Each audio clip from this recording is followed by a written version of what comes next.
Good morning, everyone. Again, first of all, let me introduce myself. I'm Alex Bartish. I've been an iOS developer for like 6 or 7 years, and most recently, I got switched to backend development, or more accurately, to full stack web development.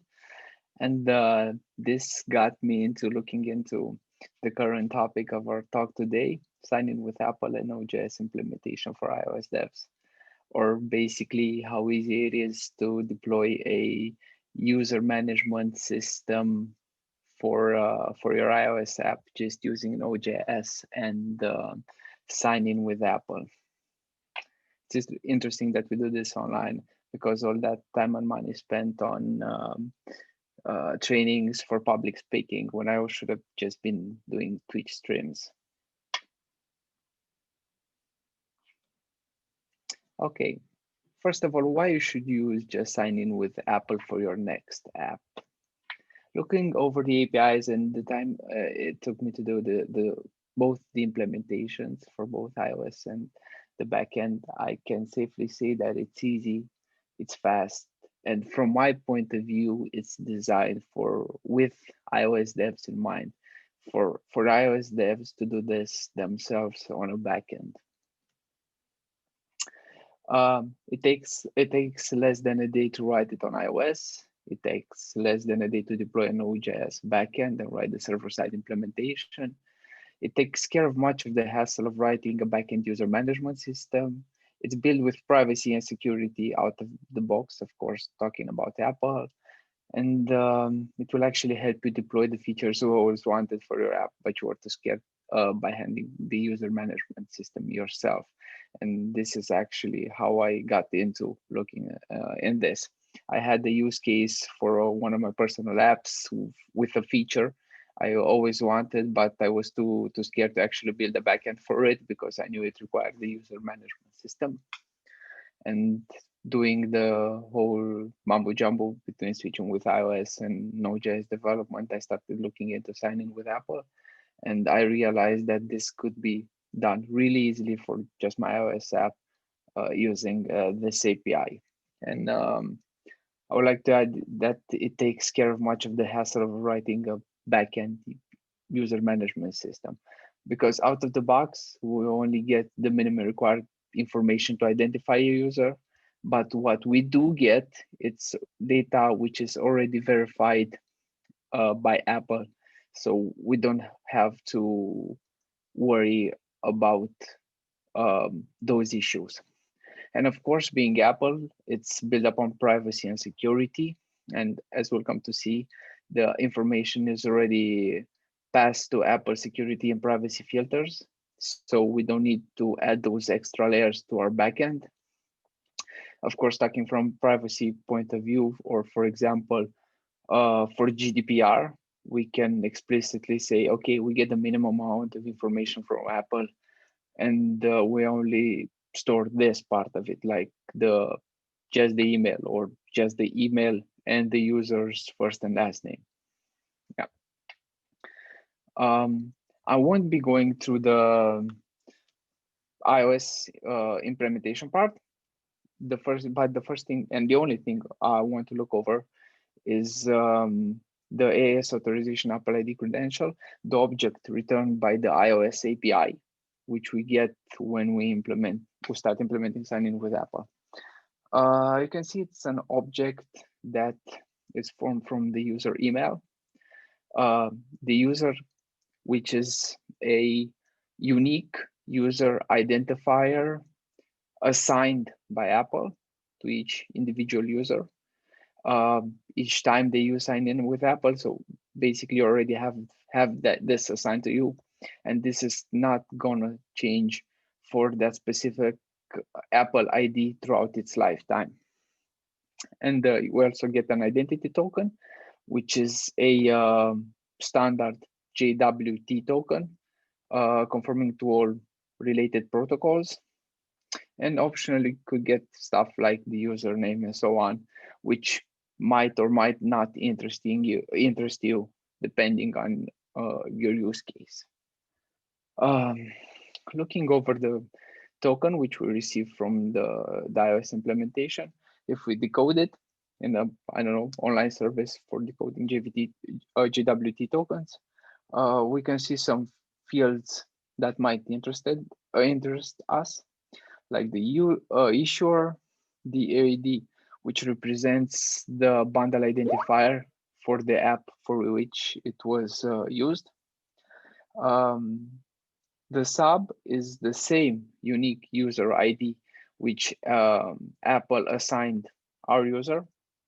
The email, which is always going to be the same email which we get in the AS authorization Apple ID credential. So if the user chooses to share their real email while using sign in with Apple, we're going to get the same email in the authorization Apple ID credential and encode in the JWT token. Email verified is a property which will always come as true because it actually relates to the verification of that specific email in regards to that user. So basically, when the user receives the okay, please click this link to confirm your email address. This is that property stating this, that the user already did this. And we don't have to do it on our side because Apple already handled it when the user created their Apple ID. And this is what's interesting to us from the JWT token. And first, let's go ahead and look over the actual implementation on the Node iOS side. As you can see, I created a single root called authenticate on our backend. We'll see soon enough why. And from this request, we're going to extract the token, which is the JWT token, which I mentioned previously, the email, and the Apple ID. The Apple ID being the identifier assigned by Apple to our user. So not their actual Apple ID, meaning their email address. And in this method for this route, first of all, I'm going to query a fake database. In this specific case, a fake database for a user with that specific Apple ID. If I get an error querying, so at this point, you're handling the error flow for the case in which the querying failed, not the fact that the user wasn't found or something like that. You're actually querying, you're actually getting an error in querying the database. So this is your choice how you handle this step. In my case, was sending a response response back to the user with the error message. But this is up to you. It's your choice how you want to handle this. Otherwise, if we find the user, you can see that I'm checking the email if I received an email in my request, and if this email is different from the one already stored in my database. This is one of the important parts that you need to take into consideration when writing the backend code for sign in with Apple. This email is important. So as I said, this email is the one which we receive in the request towards our authenticate endpoint. Why is it important? Let's look again at the AS authorization Apple ID credential. As you can see, this is the object we receive for our first sign-in. But going forward, for all subsequent sign-ins, that email property is going to be nil. So what happens here is that Apple provides us with the user email only the first time the user uses sign in with Apple. So basically, if the user goes into your app, signs in with Apple, you're going to get that email. But if the user signs out and then signs in again, you won't receive that email again. And this part is important because it helps us distinguish if the user is signing in for the first time using sign in with Apple, or is signing or there's a subsequent sign in, meaning we're distinguishing now if it's a registration or if it's a regular sign in. Looking back, this is why we only have one single root. We only need one single root because we can, from that email property, which we receive on the request, we can distinguish if it's the first sign in or a subsequent sign in. And this is why in this if, I'm checking if we receive an email in the request body. The other thing is I'm checking if the email is different from the one stored in our database. Why is this? This is the second edge case which caught my attention. A user can sign in to your app, sign out, then go to their Apple ID or their Apple security website, whatever, and revoke the permission for your app. At this point, if they come back to your app and you sign in again, you first of all, you're gonna receive again an email because from Apple's point of view, you're signing in for the first time. And the second thing is that at this point, the user has a choice to share their email address like they did the first time actually, and how sign in with Apple works. They have the choice of sharing the real email or using one of Apple's gibberish emails that they provide. Because when you sign in with Apple, you have the option to share your email or ask your email. And maybe the first time the user signed into your app, they used the real email. In the meantime, they signed out. Now they want to use your app again. They sign in again, but this time they choose to use one of the bogus email addresses provided by Apple. At this point, the Apple ID, the Apple identifier assigned by Apple to the user is not going to change. We can identify the user by that Apple ID, but the email might change. So if the email is interesting for you as a developer, you need to update it in your database. And in my case, this was it, as you can see. I'm updating the user with what I received in the request body in my database, and just to have the email up to date in the case that the user chose to change the email which is shared with me, the developer. And in the last step, I'm sending a 200 response, a successful response, and I'm sending back the user. This is, again, one of the ways how I build this architecture, because I always want to have the user in sync on the client and the server side. So if the user was found, but in the meantime, they changed their email, as I said, I want those changes to be reflected both on the server side and both on the client side, to have the same ID token, which is ID Apple identifier, which didn't change in the first place, but to have also the same email, which did change or might have changed in the meantime if the user chose to stop using my app and then came back to it.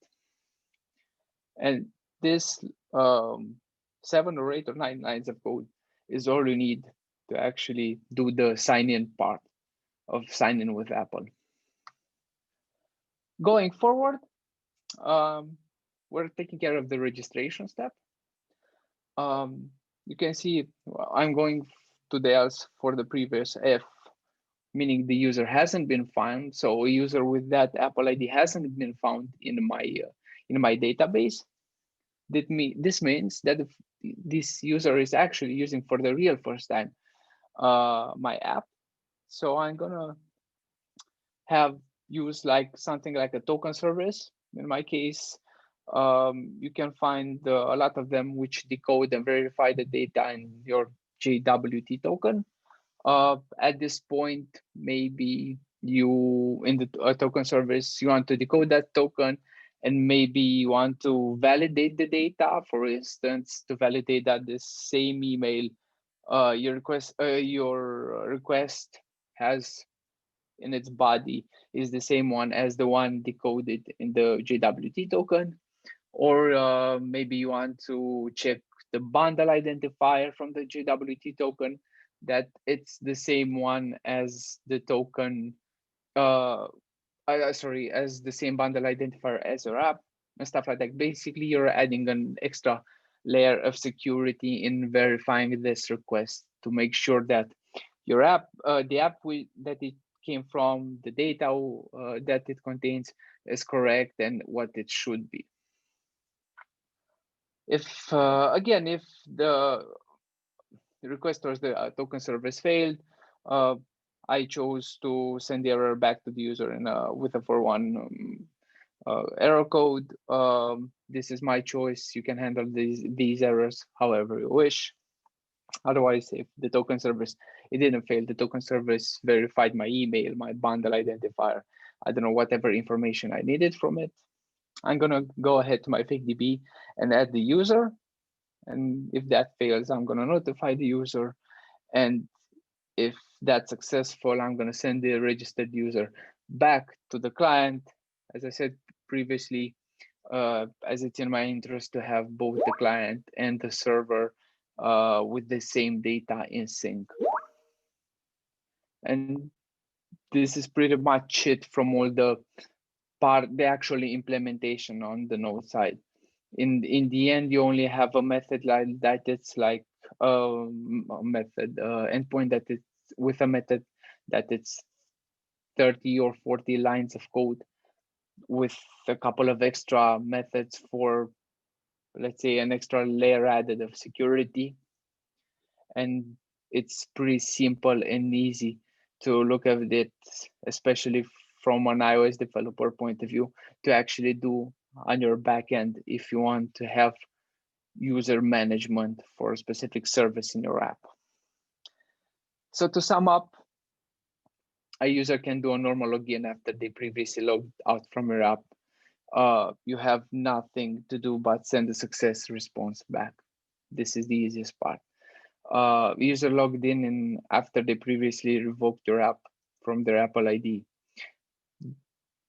Remember that this is the point when you receive an email address again. That email might be true, the same one as you received while the user logged in for the first time.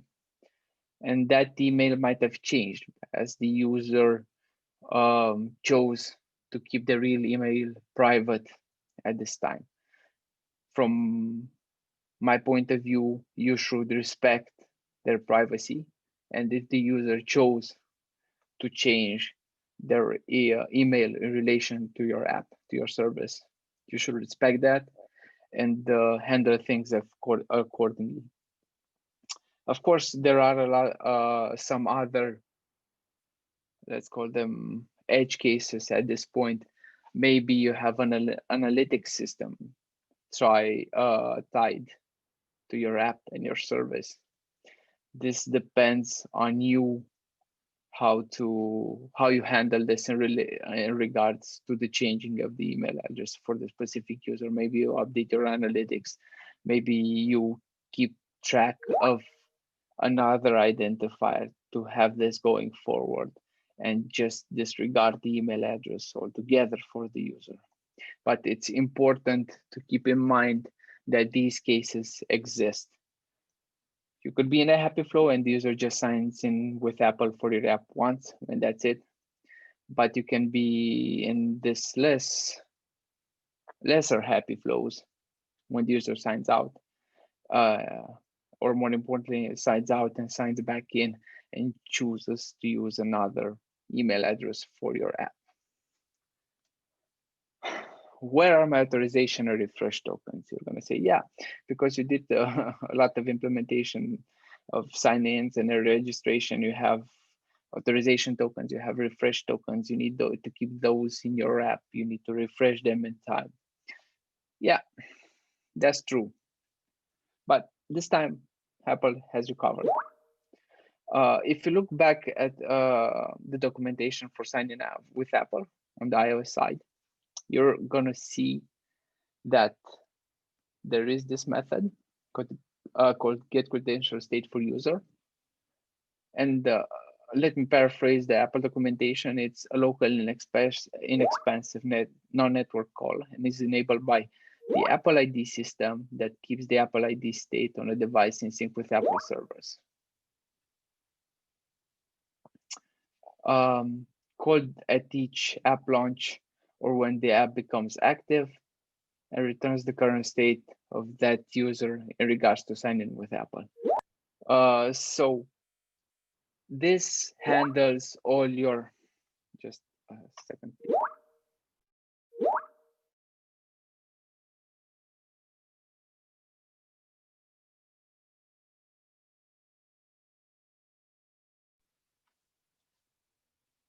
So sorry about that, Skype was bugging us.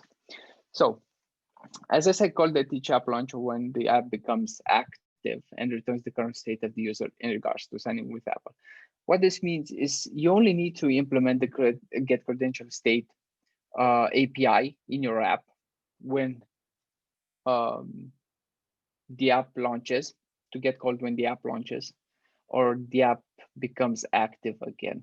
Basically, each time the user launches your app and brings it back from the background, you need to check this method for the specific user to see the case, one of the cases it returns.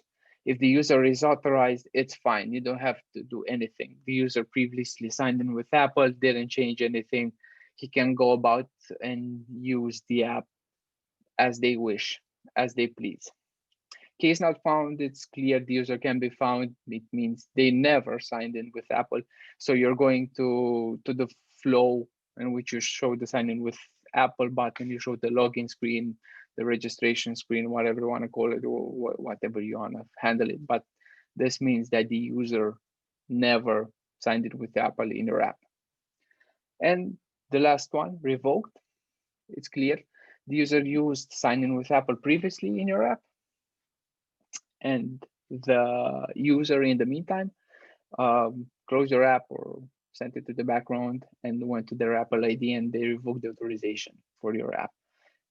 Meaning, of course, you need to handle this gracefully.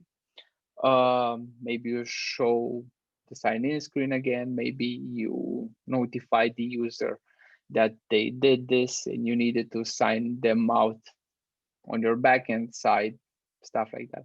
Basically, handle gracefully the sign out from the Apple side for the user.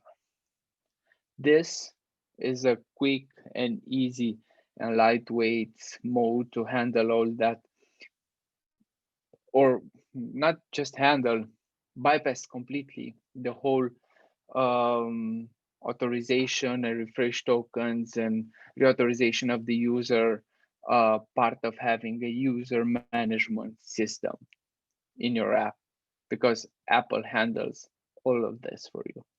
You're getting this out of the box with signing with Apple and gets all of this out of your way. And you just need to do the actual implementation on your backend side for sign in and registration.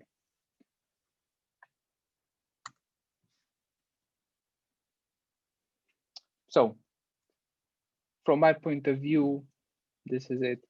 I can safely say, as I have this system in place in one of my apps, it's sturdy, it's really fast to do. It's nice to think that you could push all, not just push, actually ignore all most of the security and privacy part, because it's already taken care of Apple when they provide you this API on the iOS side. It's just important to note that this system is pretty fail-safe just on iOS, because at this point, it only works like this if you're doing it for an iOS app. Having Android supported or a web page supported with signing with Apple doesn't work this way, and you need to actually go ahead and look towards the old ways of doing user management system, user sign-in or registration system. But if you're planning on supporting just as iOS app, just a single service, maybe you need to tie a user management system to some features. You need users to be tied to a specific feature in your app. From my point of view, this is the easiest and fastest way to do it on iOS. And looking into the Node implementation the same, and the backend implementation the same, because it shouldn't take more than 1 day to deploy, let's say, a web app on Heroku with a database on Dynamo, and write the actual implementation for the service on your backend on Heroku and tie it to Dynamo to have a true user management system in place for your app. Thank you, guys. I'm gonna take a look over the questions now. You can use the Q&A panel or the chat panel for this. So from Rizvan, can you sign in with Apple from a Windows machine? Yes, you can sign in with Apple from a Windows machine, but I imagine that you're talking about a website on Windows or a native Windows app. Both of them can be used, but you're not going to go through this implementation. You need to look into an actual.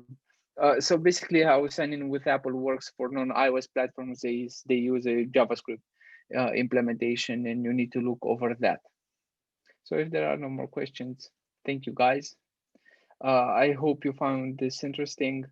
Um, you can add me on Twitter if you need I don't know, to see the sample again, and I'm sure Cognizance of Vision is going to provide the slides, and I think there's going to be this recording posted somewhere, and you'll get notified about it. If there's one thing I want to leave you with, is the fact that if you've been scared enough to do a backend for your app because you need a user management system, don't worry. Sign in with Apple has you like 75% covered for the whole process.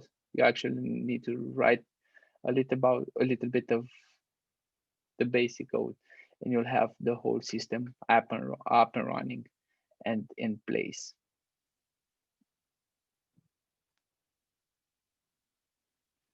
So thank you, guys, and have a great day, and please enjoy the remaining presentations of Programmers Week, and enjoy the rest of your week.